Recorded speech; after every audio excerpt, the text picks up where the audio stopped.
Assalamualaikum warahmatullahi wabarakatuh dan salam sejahtera kepada semua pelajar-pelajar yang sedang belajar dan apa kabar? Semoga semua sehat-sehat saja. Oke, berikut adalah topik-topik bedah coding yang akan dibahas dalam channel ini dan wajib dipahami dari awal.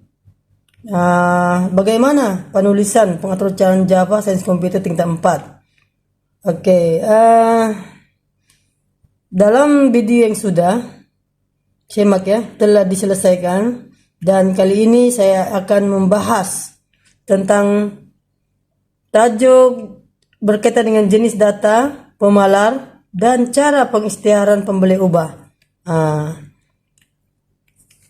Tajuk ini mungkin biasa didengar dan biasa digunakan, tetapi video ini membahas lebih mendalam lagi supaya semua pelajar yakin, sebenar-benar yakin untuk memahami konsep bagaimana jenis data, pemalar, dan bagaimana cara pengisytiharan menggabungkan jenis data, pemalar, dan pembeli ubah tersebut. Jenis data, apabila kita bercerita tentang jenis data, dia ada 6 jenis data ya, dalam bahasa pengaturan Java. Yang pertama, kita bahas satu-satu ya. Integer.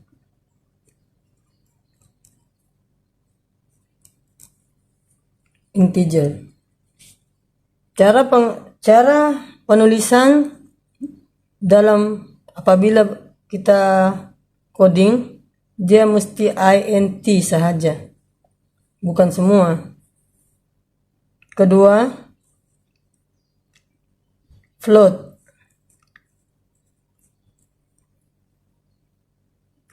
Sekejap. Integer maksudnya, apakah jenis data integer adalah nomor bulat. Maksudnya tiada perpuluhan. Contoh 2, 4, 8. Macam ni lah seterusnya. Yang penting tidak ada perpuluhan. Oke. Float pula, dalam penulisan tulis juga float.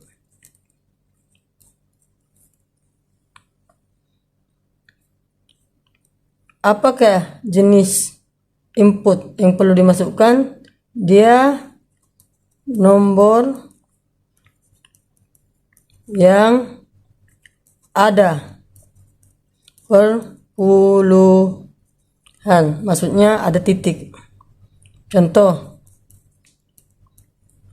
2.5, 0.5,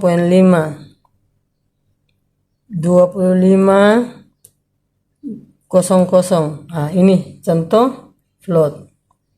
Yang ketiga, jenis data double.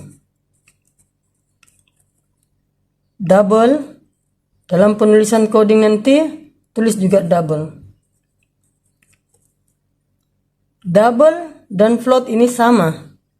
Dia ada titik perpuluhan, Yang membezakan adalah float ini dia hanya untuk nomor yang bilangan kecil, dan double hanya untuk boleh kecil dan boleh juga besar.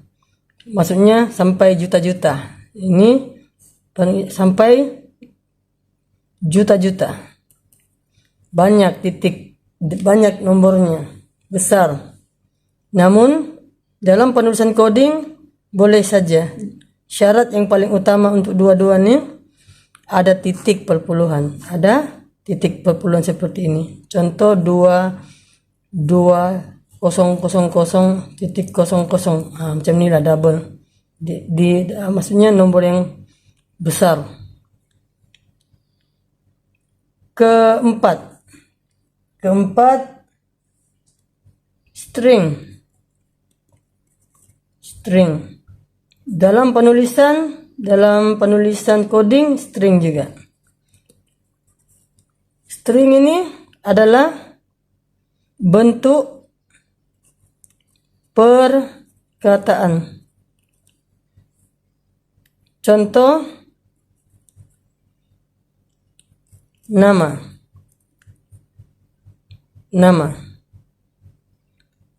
Contoh lagi,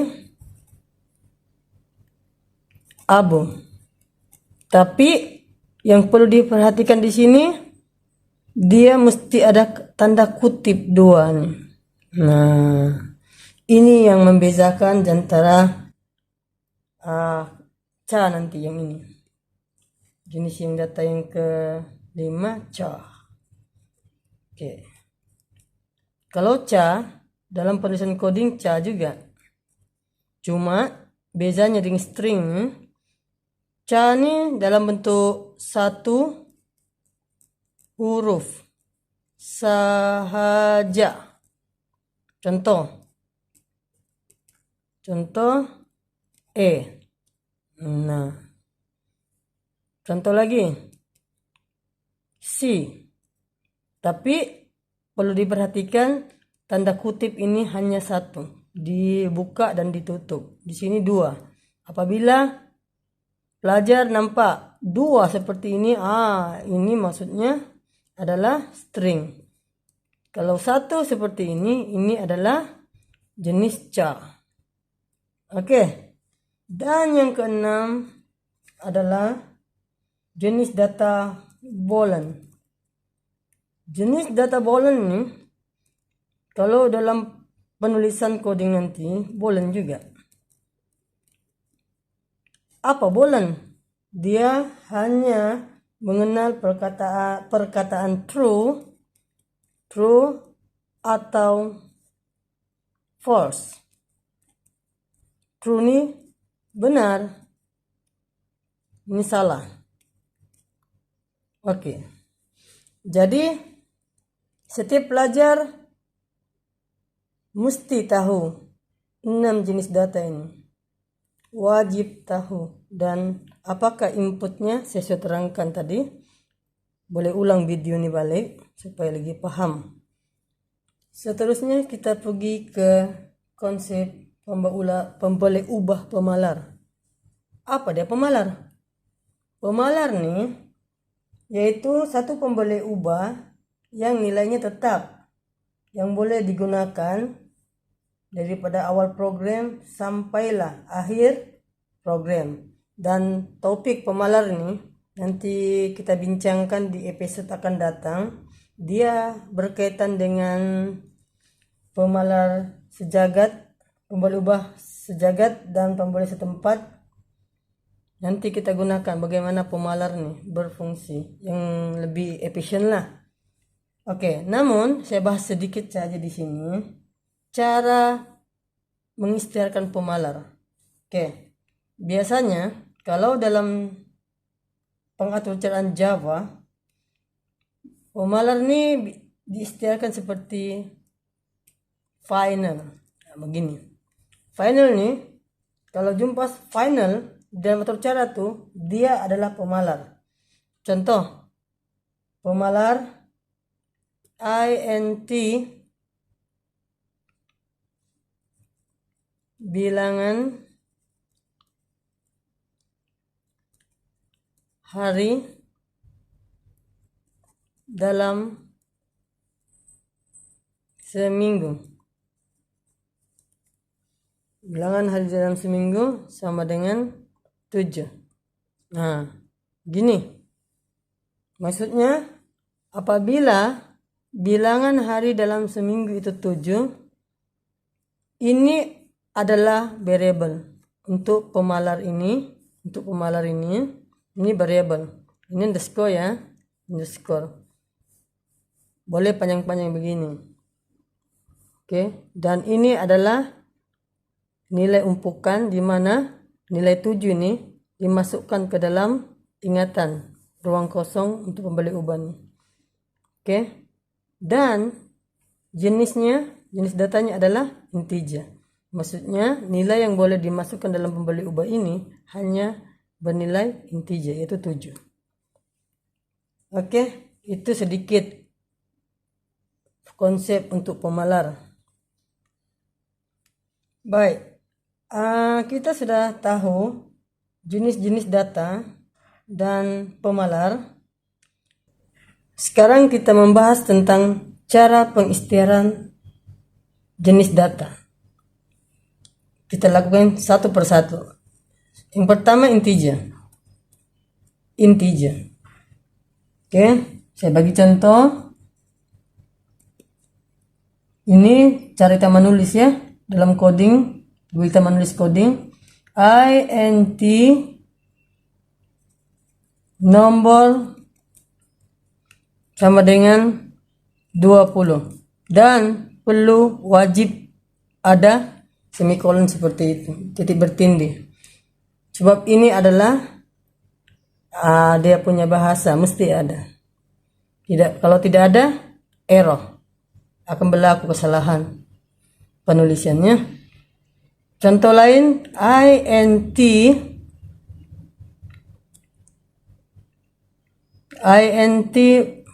kita kolaborasikan.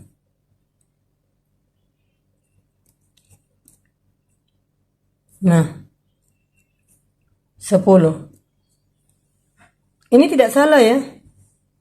Kita sudah belajar episode yang lalu. Ini adalah variable. Ini tidak salah. Tetapi kena yang bermakna ya. Saya sudah bahas sebelum ini dalam topik pembeli ubah. Oke, sekarang kita masuk yang kedua. Float. Cara penulisannya dalam coding. Contoh. Float tinggi. Sama dengan, saya sebut dulu sama dengan, tapi ini bukan sama dengannya. Ini umpukan. Saya sudah biasa cakap sama dengan. Diumpukkan berapa nih? 21205 lah katakan. Jadi saya sudah beritahu tadi, kalau float ini mesti ada titik perpuluhannya. Contoh lain, float berat dengan 62. Oke. Tidak kisahlah berapa nomor di belakang ini. Yang penting dia ada titik perpuluhan. Yang ketiga, double.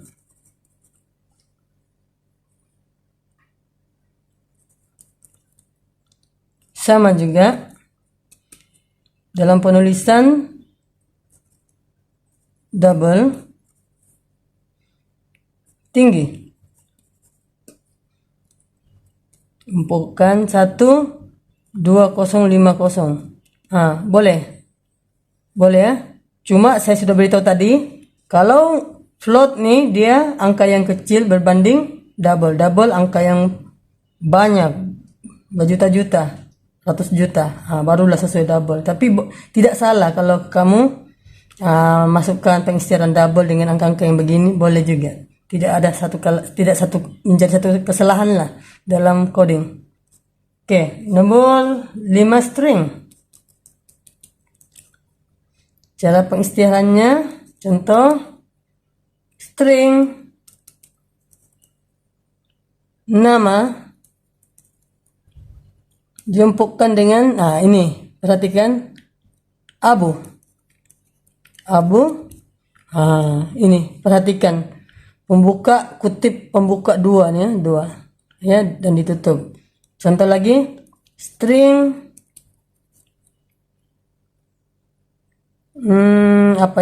nama tingkatan. Nah, 5 Bistari. Oke, ikut begini. Ini cara pengisytiharan string. Seterusnya, yang kelima, cara pengisytiharan char. Ca. Contoh. Ca. Huruf. Sama dengan tumpukan E. Perhatikan ya. Ini serius nih. Ini tanda kutipnya mesti dibuka satu-satu saja ya. Bukan dua. Kalau dua string sudah. Oke. Hanya untuk huruf sahaja. Nomor tidak boleh. Salah. Oke. Yang keenam. Cara pengisytiharan bulan. Oke. Contoh. Bulan. Boolean. Lulus. Sama dengan true. Macam ni. Kalau kamu istiharkan contoh lain lah. Bulan. Markah. Contoh lah. Ini pembeli ubah. Ini pembeli ubah. Ini pembeli ubah. Suka-suka hati kamu lah mau simpan pembeli ubah apa, bergantung kepada kamu punya program tuh lah kan. Ini saya sudah bahas nih ya. False. Nah, jadi setakat ini rasanya semua pelajar jangan lagi salah untuk buat pengisytiharan. Inilah cara pengisytiharan yang patut kita tahu dan yakini. Selepas video ini kamu lihat, rasanya inilah ilmu yang saya ingin sampaikan pada di episode ini, supaya jangan gagal paham ya. Semak balik video itu, dalami dan pahami, dia adalah tepat. Baiklah, setelah saya sudah terangkan konsep pengisytiharan jenis data dan pemalar, maka kita lanjutkan kepada latihan. Oke, apa jawabannya nih? Oke, ini my nom. Ini apa nih? Nomor bulat kan? Jadi jawabannya apa? Saya bagi 10 jam.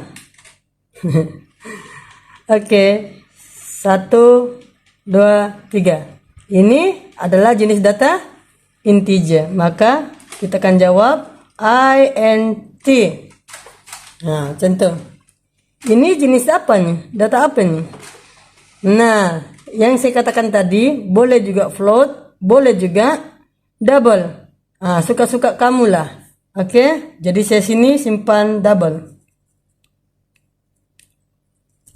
Oke, jawaban saya. Nampak saja nih, ada satu kutip nih. Apa nih? Ca. Oke, ini false, true. Apa dia? Bolen. Kan? Ada yang salah? Bolen. Nah, sorry, saya ini tidak cantik tulisan, tapi yang penting kamu paham, itu sudah cukup baik tuh. Oke, nah ini tanda kutip nih. Ini adalah string. Mudah kan? Kalau kita paham, memang mudah. Oke, sekarang kita lanjutkan ke latihan 2. Ini cara pengisytiharan string nama. Diumpukkan nilai Fatimah dalam sini. Oke, saya bagi satu teknik lah untuk mudah ya. Dan kalau mengikuti episode bedah coding nih, kena ikut saya punya teknik nih untuk memudahkan cara membaca coding untuk masa hadapan. Oke, saya akan buat begini kotak ya. Ini RAM. RAM ini siapa? Random Access Memory. Kita jadikan otak kita bekerja seperti si RAM nih. Oke, bila dia mengisytiharkan variable, ini variable segitiga, nama. maka telah wujud dalam otak komputer tuh, dalam RAM tuh nama. Oke. Ini saya katakan bukan sama ya, umpukan. Maksudnya nilai sebelah kanan nih akan dimasukkan ke dalam variabel nama. Maka nama Fatimah nih berjenis string akan masuk di dalam kotak RAM. Fatimah. Oke. Lepas tuh ini sistem .out.print. Ada ini. Ini nanti kejap saya beritahu. Maksudnya dia menuju kepada output yang dipaparkan di monitor. Oke, jadi diambil apa nih? Diambil siapa? Diambil nama. Nama ini adalah variable dari sini. Dan dia merujuk kepada apa yang berada dalam RAM. Oh, yang berada dalam RAM adalah si Fatimah. Maka yang dikeluarkan output adalah Fatimah. Fatimah. Kamu hati-hati ya. Ramai orang salah apabila soalan itu input output, dia tersalah tulis. Dia tulis Fatimah, huruf besar. Ini salah. Kenapa salah? Mana boleh. Yang diinputkan huruf kecil Fatimah. Di dalam RAM Fatimah. Yang dia keluarkan mesti huruf kecil. Jangan pandai-pandai kasih ubah output ya. Ini satu kesalahan besar sangat. Menyebabkan kamu kehilangan markah dalam pemeriksaan. Oke, seterusnya latihan ketiga. Ini 15. Nah, ngam integer dimasukkan ke dalam nomor. Jadi, biasakan diri apabila nampak pengistiharan seperti ini, buatlah rem. Ada guna-gunanya nih, sangat berguna. Nah, nanti kita jumpa tajuk-tajuk lain, baru kamu tahu. Nomor. Oke. Nomor 15 dimasukkan, diumpukkan ke dalam nomor. Maka di dalam RAM ada 15. Oke. Bila ada sistem out print, apa yang dilihat adalah variable. Ini variable daripada sini kan. Oke. Ini dia akan lihat apa yang berada di dalam RAM itu. Nah, 15. Maka outputnya adalah 15. Nah, oke. Kamu tertanya-tanya kali, apa benda nih? Ini slash n nih, bukan ln, bukan slash, begini, slash n. Ya, slash n nih bermaksud baris baru. Maksudnya, contoh di sini ada slash n kan? Maksudnya bling bling, apa itu? Bling bling yang bikin berkedip-kedip nih, biasanya dia akan turun bawah. Nah, bukan di sini ya, dia di sini. Di bawah 15 sebab ada slash n. Bagaimana slash n nih berfungsi setelah dia melalui semikolon ini? Dia tidak akan berfungsi selagi dia tidak jumpa titik bertindih ini. Apabila dia sudah coding tuh dibaca dari atas ke bawah, dari kiri ke kanan. Nah, apabila dia jumpa semikolon ini, maka bling-bling itu akan berada di sini, maksudnya di baris baru. Jadi slash n nih adalah bermaksud baris baru. Begitu ya. Oke, pergi latihan yang keempat. Final. Nah, kita sudah bahas nih kan. Final nih pemalar. Oke. MyNum ini adalah variable. Ini adalah jenis data. Maksudnya di RAM nanti tulis RAM dulu. Jumpa pengisytiharan, tulis RAM. MyNum. Diumpukkan nilai 15 ke dalam. 15. Oke, berjenis integer. Tapi bila di sini diumpukkan lagi 20. Boleh kan nih? Persoalannya bolehkah? Wahai pelajarku. yang mengikuti channel ini, kira pelajar saya ini ya. Pertanyaannya boleh kan?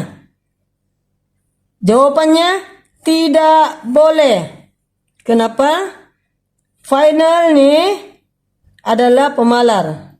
Nomor ini telah disetkan dari awal. Tidak boleh diubah. Tidak boleh diubah. Jadi coding ini salah.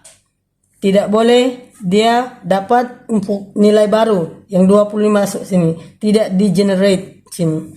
Oke? Puas hati semua? Baiklah. Nampaknya kita sudah berada di penghujung video ini. Jadi kita semak balik. Kita punya topik pembedahan untuk bahasa pengatur caraan yang wajib dipahami dalam pengatur caraan Java Sains Komputer 4. Pemboleh ubah sudah, jenis data, pemalar, dan cara pengisytiharan pemboleh ubah sudah.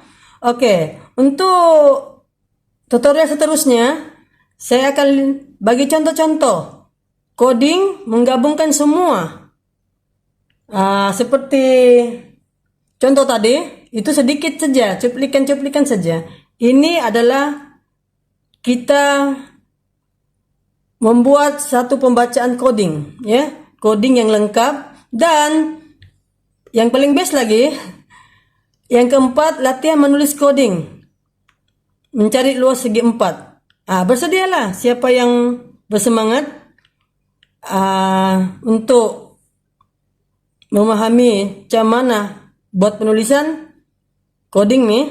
Nah, ikuti seterusnya tutorial yang saya akan berkongsi untuk mempertingkatkan pemahaman tentang coding kepada pelajar-pelajar yang dikasihi semua, kepada penonton-penonton yang mengikuti channel ini.